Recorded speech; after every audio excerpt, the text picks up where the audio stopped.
ചേട്ടാ നമ്മുടെ ടൗണിലെ ഹോട്ടലിൽ നിൽക്കുന്ന ആ സജിയുടെ വീട് എവിടെയാണെന്നറിയോ? സജിയോ? എന്നാ കാര്യം എന്നാ?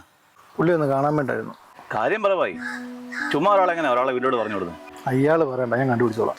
അവനൊരു പാവോ, അതുകൊണ്ട് എല്ലാവരും രണ്ട് മെക്കിട്ട് കയറ്റോ, അതുകൊണ്ടാ വഴി വെച്ചപ്പോൾ പറഞ്ഞായിരുന്നു. ശരിയാ ഭായി, ഞാനൊന്ന് പുള്ള മെക്കിട്ട് കയറിയായിരുന്നു. അതിനൊന്ന് കണ്ട് ക്ഷമ പറയാൻ വേണ്ടിയിട്ടാ. എന്നാ വാ, വീട് കാണിച്ചു തരാം. സത്യത്തിൽ എന്നാ പ്രശ്നം? അവൻ ആരോടോ ഒരു വിഷയത്തിന് അങ്ങനെ പോകാത്തവനാണല്ലോ. ഒന്നും പറയണ്ട ചേട്ടാ, ഞാനൊരു KSRTC കണ്ടക്ടറായിരുന്നു. ഒരു ദിവസം രാത്രി പുള്ളി ഒന്ന് ബസ്സിൽ കയറി ടിക്കറ്റിൻ്റെ ബാക്കി ഇടയ്ക്കിടയ്ക്ക് ചോദിച്ചുകൊണ്ടിരുന്നു. ഇറങ്ങാൻ നേരത്തെ പിന്നെയും ചോദിച്ചപ്പം ഞാൻ ആകെപ്പാടെ കലിച്ച് കൊടുക്കാതെ ഇറക്കിയും വിട്ടു.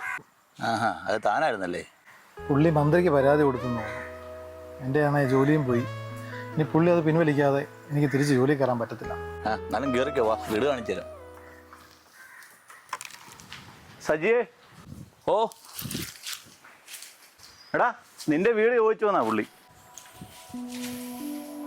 മനസ്സിലായണ്ണേ? അങ്ങനെയൊക്കെ മറക്കാൻ പറ്റുമോ സാറേ? ഞാൻ ഒന്ന് നേരി കണ്ട് ക്ഷമ പറയാൻ വേണ്ടി വന്നായിരുന്നു. ക്ഷമ? നിങ്ങളെന്നാ വണ്ടി വെച്ചേ അത്ര ആൾക്കാർ മുമ്പ് വെച്ച് എന്നെ നാണം കെടുത്തിയപ്പം ഈ വിനയൊന്നും ഇല്ലായിരുന്നല്ലോ.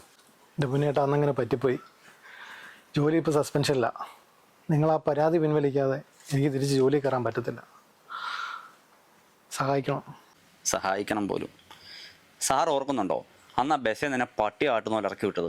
നിങ്ങൾക്ക് ആ 20 രൂപ ഒന്നുമല്ലായിരിക്കും, പക്ഷെ എനിക്ക് അങ്ങനല്ല അന്നും ഇന്നും.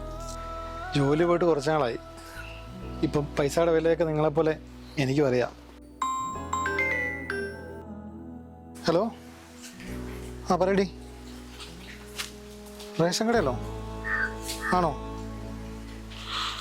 നീ അത്യാവശ്യം വേണ്ട എന്നാന്ന് വെച്ചാൽ ആ തോമച്ചാൻ്റെ കടയിൽ പോയി മേടിക്കുക. നമുക്ക് ഈ ആഴ്ച എന്തെങ്കിലും റെഡിയാക്കി കൊടുക്കാം.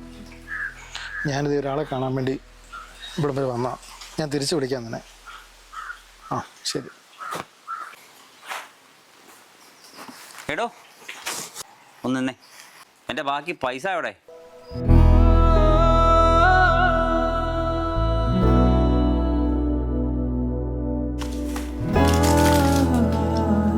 എൻ്റെ ജോലി കളയിക്കാൻ വേണ്ടി ചെയ്തതൊന്നുമല്ല. മന്ത്രിയെ കൊണ്ട് തനിക്കൊരു വാണിംഗ് തരിക്കണമെന്ന് മാത്രമേ ഞാൻ ഉദ്ദേശിച്ചുള്ളൂ. എന്നായാലും തനിക്ക് ഇനി എന്നെ കൊണ്ട് ബുദ്ധിമുട്ടുണ്ടാവില്ല. ഞാൻ ആ കേസങ്ങ് ഇനി വലിച്ചേക്കാം. താനിതുവരെ പിള്ളേർക്ക് പഠിപ്പിച്ചു കൊടുക്കും. അതൊന്നും വേണ്ട പോയി, നിങ്ങളെ ക്ഷമിച്ചല്ലോ, അത് തന്നെ വലിയ കാര്യം. ഈ ജോലിക്ക് എനിക്ക് തിരിച്ചു കയറാൻ പറ്റിയില്ല, ഞാൻ ആകെപ്പാടെ പെട്ടുപോയനെ. ഇതങ്ങോട്ട് പിടിവായി.